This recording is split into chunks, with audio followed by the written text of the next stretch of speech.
नमस्कार, प्रणाम, जय हिंद साथियों। कैसे हो आप सभी लोग। तो दोस्तों आज के इस वीडियो में हम आप सभी लोगों के समक्ष हाजिर हैं हाई स्कूल परीक्षार्थियों के लिए बोर्ड परीक्षा की तैयारी से संबंधित महत्वपूर्ण सुझाव लेकर के। जी हाँ साथियों, जो कि बोर्ड ने अब की बार खुद जारी किया है। और दोस्तों आप सभी लोगों को यदि यकीन नहीं हो रहा है तो दोस्तों आप सभी लोग जा करके upmsp.edu.in पर चेक कर सकते हो। इस वेबसाइट पर आप सभी लोगों को बोर्ड के द्वारा सुझाव मिल जाएगा। लेकिन आज मैं आप सभी लोगों को अपने इस YouTube चैनल के माध्यम से विषय हिंदी अर्थात कक्षा 10 के विषय हिंदी के टिप्स बताने वाला हूं और आपको बताने वाला हूं कि आप सभी लोग अपने बोर्ड एग्जाम में हिंदी का पेपर देते समय किन बातों का ध्यान रखोगे और एग्जाम देने से पहले आप सभी लोग अपनी तैयारी किस प्रकार से करोगे। तो यही सुझाव मैं आप सभी लोगों को आज देने वाला हूं, जो कि बोर्ड ने खुद जारी किया है। तो चलिए देख लेते हैं आज की इस वीडियो में क्या है खास। तो दोस्तों यहाँ पर आप सभी लोगों को देखने को मिलेगा कक्षा 10 विषय हिंदी, अर्थात ये जो मैं आप सभी लोगों को टिप्स बताने वाला हूँ वो कक्षा 10 के विषय हिंदी पेपर का है। तो दोस्तों यहाँ पर पहले पैराग्राफ में लिखा हुआ है, आप सभी लोग ध्यान दीजिए कि हिंदी विषय के अंतर्गत गद्य पद संस्कृत खंड व्याकरण काव्य सौंदर्य खंड काव्य एवं निबंध सम्मिलित है। ठीक है, इसमें दोस्तों क्लियर बता दिया है कि आप सभी लोगों के बोर्ड एग्जाम में क्या आने वाला है। देखिए यहाँ पर लिखा हुआ गद्य पद संस्कृत खंड व्याकरण और काव्य सौंदर्य खंड काव्य और निबंध। ठीक है, इनसे बाहर कुछ आने वाला नहीं है। तो इतना आप सभी लोग तैयार करके जाइएगा और आपको हमारे YouTube चैनल के माध्यम से तैयार कर दिया जाएगा। ठीक है, तो यहाँ पर आगे बताया गया है कि परीक्षा में सफलता प्राप्त करने के लिए समय का उचित प्रबंधन करके संपूर्ण पाठ्यक्रम का एकाग्रता पूर्वक पुनरावृत्ति करें, अर्थात यहाँ पर हो जाएगा रिवीजन करें एवं विषय को रटने के स्थान पर भली भांति समझकर पढ़ें। ठीक है, तो इन बातों का ध्यान रखिएगा दोस्तों, क्योंकि इसी प्रकार से आप सभी लोगों के बोर्ड एग्जाम में पूछा जाएगा। इसी प्रकार का मतलब ये है कि जितना यहाँ पर बताया गया है उतना ही आप सभी लोगों को बोर्ड एग्जाम में देखने को मिलेगा। और यहाँ पर कुछ सुझाव दिया गया है कि आप सभी लोग एग्जाम से पहले किस प्रकार से तैयारी करेंगे।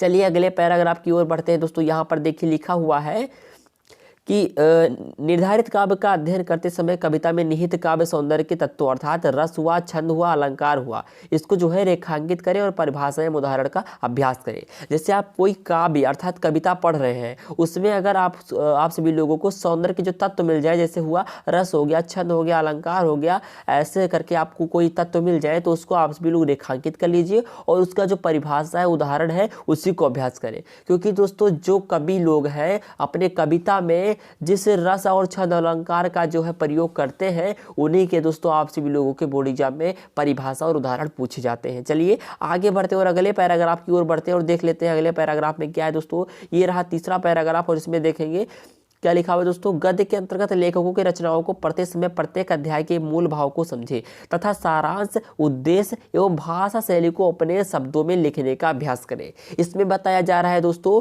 कि गद्य के अंतर्गत जो लेखकों की रचनाएं हैं उनको पढ़ते समय प्रत्येक अभ्यास के मूल भाव को समझे तथा सारांश, उद्देश्य एवं भाषा शैली को अपने शब्दों में लिखने का प्रयास करें अर्थात अभ्यास करें। दोस्तों जिस प्रकार से बुक में दिया गया ठीक उसी प्रकार से आप सभी लोग उसको रट के ना जाए। ठीक है, उसको रट के ना जाए, उसको अपनी तरफ से जो है क्या करें, उसको अपनी तरफ से अभ्यास करें। और अभ्यास करेंगे जब आप खुद से तो आपकी जो तैयारी होगी वो काफी द बेस्ट होगी। चलिए अगले पैराग्राफ की ओर बढ़ते हैं दोस्तों। अगले पैराग्राफ में देख लेते हैं क्या है। तो ये रहा उसका अगला पैराग्राफ। तो दोस्तों यहाँ पर बताया गया कि शब्द रचना के तत्व। ठीक है, ध्यान दीजिएगा यहाँ पर लिखा है शब्द रचना। शब्द रचना के तत्व उपसर्ग हुआ, परसर्ग है, समास, पर्यायवाची, तत्सम शब्द इत्यादि के नियम एवं परिभाषा को भली भांति समझ ले एवं अभ्यास करे, जिससे प्रश्न पत्र को हल करते समय व्याकरण एवं वर्तनी संबंधी अशुद्धि का अभाव रहे एवं नए शब्द रचना और वाक्य गठन में सहायता मिले। दोस्तों यहाँ पर आप सभी लोगों को बताया गया है कि शब्द रचना के तत्व है जो आप सभी लोग तैयार करके जाइएगा। जैसे उपसर्ग है, परसर्ग, समास, पर्यायवाची, तत्सम शब्द हुआ इत्यादि, इनके जो है नियम एवं परिभाषा को भली भांति आप सभी लोग पढ़ के जाइएगा, ताकि वहाँ पर आप सभी लोग जब एग्जाम देने बैठे, ठीक है, जब आप एग्जाम करने बैठे तो वहाँ पर आप सभी लोग नए से नए वर्ड का प्रयोग करेंगे। तो दोस्तों जो एग्जामिनर होगा वो जब चेक करेगा तो आप सभी लोगों को कॉपी जो चेक करेगा तो आकर्षित होगा कि इस बंदे ने इस तरीके से शब्दों का प्रयोग किया है, तो इस बंदे की कॉपी में कुछ तो है, अर्थात आपकी कॉपी जो है वो हाईलाइट करेगा। ठीक है, तो आप सभी लोग इस शब्द रचना के तत्व को तैयार करके जाइएगा, ताकि आप सभी लोगों को वहाँ पर नए शब्द बनाने में कोई जो है कठिनाई ना हो। ठीक है, तो चलिए आगे बढ़ते हुए अगला पैराग्राफ देखते हैं दोस्तों। यहाँ पर अगला पैराग्राफ बताया गया है कि परीक्षा के पूर्व गत वर्ष के प्रश्न पत्र एवं आदर्श प्रश्न पत्र को निर्धारित समय के अंतर्गत पूरा करने का अभ्यास करें। अब अगले टिप्स बताया गया दोस्तों आप सभी लोगों को कि परीक्षा देने से पहले, अर्थात अभी से मैं आप सभी लोगों को ये जो न्यूज़ बता रहा हूं, तो अभी से आप सभी लोग जो है परीक्षा के पहले अर्थात प्रश्न पत्र और आदर्श प्रश्न पत्र इसको निर्धारित समय में अंतर्गत पूरा करने का अभ्यास करें।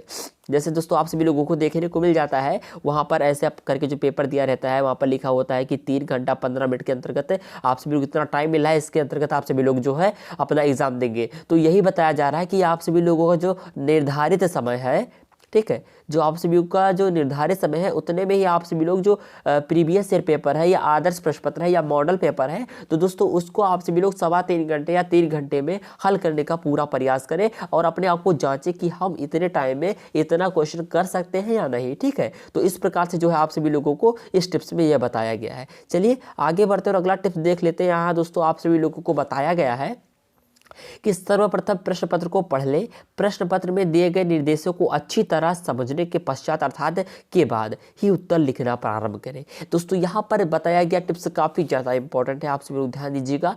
यहाँ पर आप सभी लोगों को जैसे पेपर मिलता है तो आप सभी लोग, कुछ लोग होते हैं कि पेपर मिलते ही डालते प्रश्नोत्तर संख्या 1 और तुरंत करना स्टार्ट कर देते हैं। वो गलती आपको नहीं करनी है। आपको करना क्या है, आप जैसे प्रश्न पत्र मिलता है आप सभी लोग सबसे पहले क्या करेंगे, प्रश्न पत्र को पढ़ेंगे। प्रश्न पत्र में दिए गए निर्देश जो है या फिर नोट करके ऊपर दिया रहता है उसको पढ़े, ठीक है, अच्छी तरह से उसको समझ लें, उसके बाद उत्तर लिखना प्रारंभ करें। इससे क्या होगा कि आप सभी लोग जो बोर्ड एग्जाम में मिलेगा प्रश्न पत्र तो उसको ईजिली समझ जाओगे और आपको पता रहेगा कि कहाँ पर क्या है और कितने नंबर का पूछा गया और हमको कितने टाइम में कितना करना है। अर्थात पहले 2 नंबर का है तो उसमें ज़्यादा टाइम ले रहे हैं, तो आगे जो 8 नंबर का होगा 10 नंबर का होगा तो उसमें हम लोगों के पास तो टाइम बचेगा ही नहीं। तो इसलिए आप सभी लोगों को क्या करना है कि इसको पढ़ के अर्थात ऊपर जो प्रश्न अर्थात जो आपको प्रश्न पत्र मिलेगा उसको पढ़ लीजिएगा, उसमें निर्देश दिया रहता है उसको पढ़िएगा और प्रश्न पत्र पढ़ लीजिएगा। चलिए आगे बढ़ते हैं और अगला टिप्स देखते हैं दोस्तों।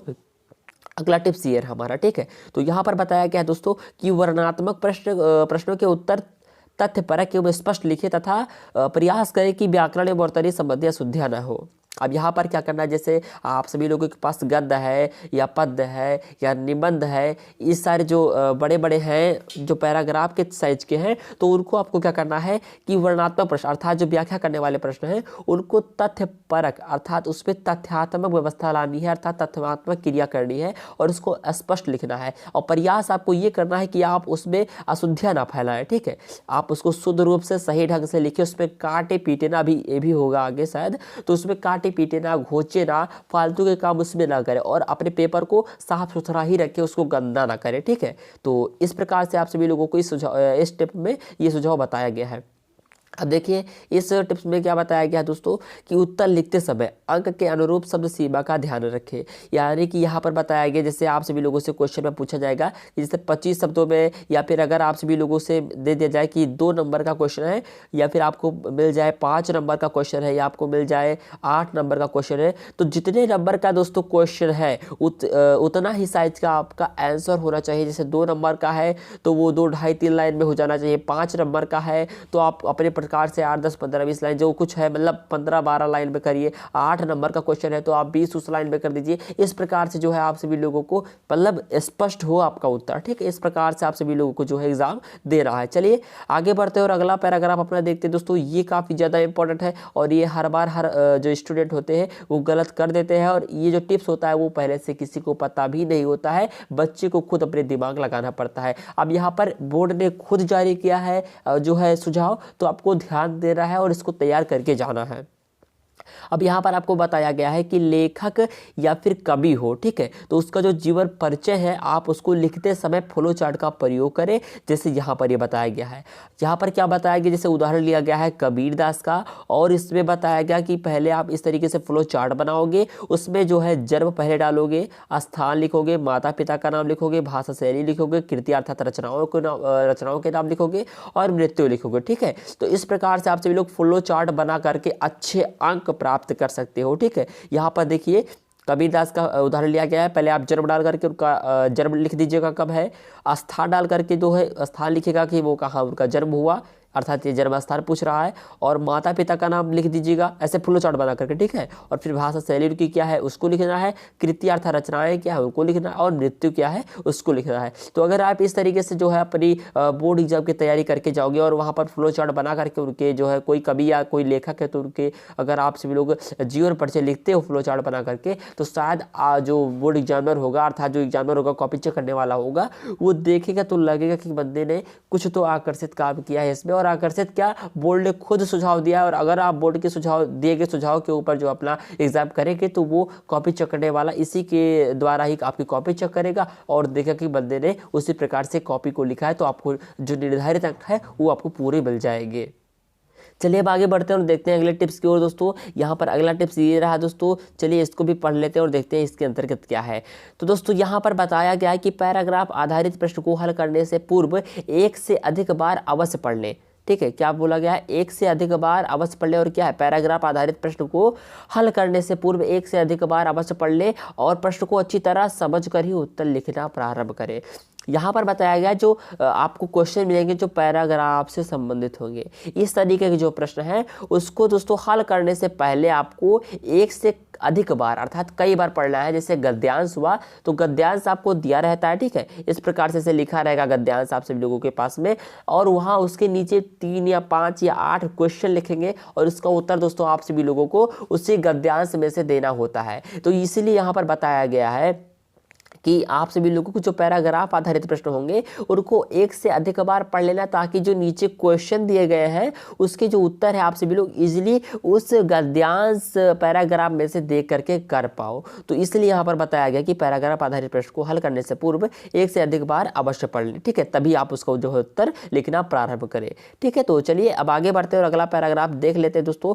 तो यहाँ पर देखेंगे अगला पैराग्राफ है, उत्तर लिखते समय व्याकरण के नियमों एवं विराम चिन्हों तथा अल्प विराम पूर्ण विराम इत्यादि का सावधानी पूर्वक पालन करें। अब यहाँ पर अगर आप इन चीज़ों का जो है प्रयोग करोगे तो आपकी कॉपी आकर से दिखाई देगी, ये 100% मैं गारंटी लेता हूँ। तो दोस्तों यहाँ पर आप सभी लोग देख लीजिए क्या लिखा हुआ, उत्तर लिखते समय व्याकरण के नियमों अर्थात जब आप उत्तर लिखेंगे तो वहाँ पर व्याकरण के जो कुछ नियम है जिसमें चिन्ह आ जाता है, अल्प विराम है, पूर्ण विराम है, ठीक है, तो इन सब का जो है सावधानी बरतनी है, इन सब चीज़ों का जो है आप सभी लोगों को प्रयोग करना है, तो आपकी जो कॉपी है वो आकर्षक दिखाई देगी। तो चलिए आगे बढ़ते हैं और अगले टिप्स की ओर देख लेते हैं क्या दिया गया है इसमें। तो यहाँ पर बताया गया दोस्तों कि निबंध लिखने के, यहाँ पर जो है निबंध लिखने से संबंधित जानकारी है। तो निबंध लिखने के लिए चयनित प्रकरण को कुछ प्रमुख बिंदुओं में विभाजित कर लेना चाहिए, और जैसे प्रस्तावना हुआ, विषय विस्तार हुआ, उपसंहार हुआ आदि या फिर इत्यादि, ठीक है। निबंध लिखते समय विचारों की क्रमबद्धता, भाषा शैली और समय एवं शब्द सीमा का ध्यान अवश्य रखें तथा विषय से इतर भटकाव की तरफ न जाएं।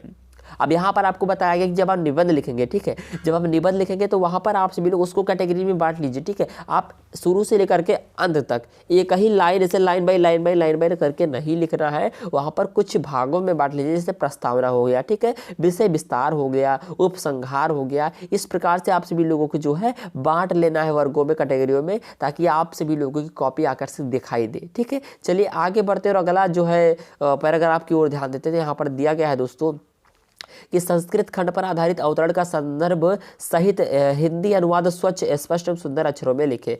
जैसे संस्कृत जो होता है उसमें होता है जैसे यटा जटा टबी गल ज्वला प्रभा पावित, मतलब समझने वाले में से होता ही नहीं, मतलब अर्थात शुद्ध हिंदी से नहीं लिखा जाता उसको। थोड़ा संस्कृत थोड़ा पढ़ने में और दिखने में थोड़ा अजीब लगता है। अजीब क्या मतलब, थोड़ा हिंदी से थोड़ा मतलब मिश्रित लगता है, घोंचा घाई लगता है, इस प्रकार से जो है। तो आप सभी लोगों को करना यह है कि संस्कृत खंड पर जो आधारित प्रश्न है, अवतरण है, उसको संदर्भ सही से लिखना है, और उसका अनुवाद आप सभी लोगों को स्वच्छ रूप से करना है। ये देखिए लिखा हुआ स्वच्छ रूप से करना है, स्पष्ट करना है और सुंदर अक्षरों में लिखना है, ताकि जो है एग्जामिनर है आपकी संस्कृत सही होते हुए भी उसको गलत ना कर दे। वरना अगर आप इस तरीके से करोगे तो आपके जो नंबर में है उसमें कटौती आएगी। चलिए अगला देख लेते हैं हमारा क्या है सुझाव। तो दोस्तों यहाँ पर पूछा गया है, बताया गया है कि अपने जिले के लिए निर्धारित खंड काव्य ही प्रश्नों का उत्तर पुस्तिका में लिखें। दोस्तों खंड काव्य जो होता है वो सबके जिले का अलग अलग होता है, ठीक है, सबके जिले से अलग अलग जो होता है वो आता है खंड काव्य। तो आप सभी लोग अपने जिले में जो भी खंड काव्य है उसको तैयार करके जाइएगा, और आप सभी लोग जो है खंड का आप इजिली लिखोगे और वहाँ पर आप सभी लोगों को निर्धारित अंक दे दिए जाएंगे। तो दोस्तों कैसा लगा हमारा ये आज का वीडियो आप सभी लोग कमेंट बॉक्स में लिखना ना भूलेगा। और दोस्तों यदि आप सभी लोगों को हमारा ये वीडियो पसंद आया हो तो प्लीज़ एक लाइक कर दीजिएगा दोस्तों, क्योंकि आपके एक लाइक से मुझे काफ़ी सारा मोटिवेशन मिलता है। और दोस्तों मोटिवेशन तभी मिलेगा जब आप हमारे वीडियो को लाइक करोगे तभी। और दोस्तों आपको बता दें कि अगर आपको बोर्ड एग्जाम की तैयारी थोड़ा और अच्छे तरीके से करनी है तो दोस्तों आप सभी लोग हमारे इस चैनल को फॉलो करें, और फॉलो करने के लिए आप सभी लोग हमारे इस यूट्यूब चैनल को सब्सक्राइब करना होगा। तो दोस्तों आप सभी लोग हमारे इस यूट्यूब चैनल को सब्सक्राइब कर लीजिएगा ताकि आप सभी लोगों के बोर्ड एग्जाम की तैयारी और द बेस्ट हो सके। तो उम्मीद है दोस्तों कि आप सभी लोगों ने बताए हुए हमारे नियमों का पालन कर लिया होगा।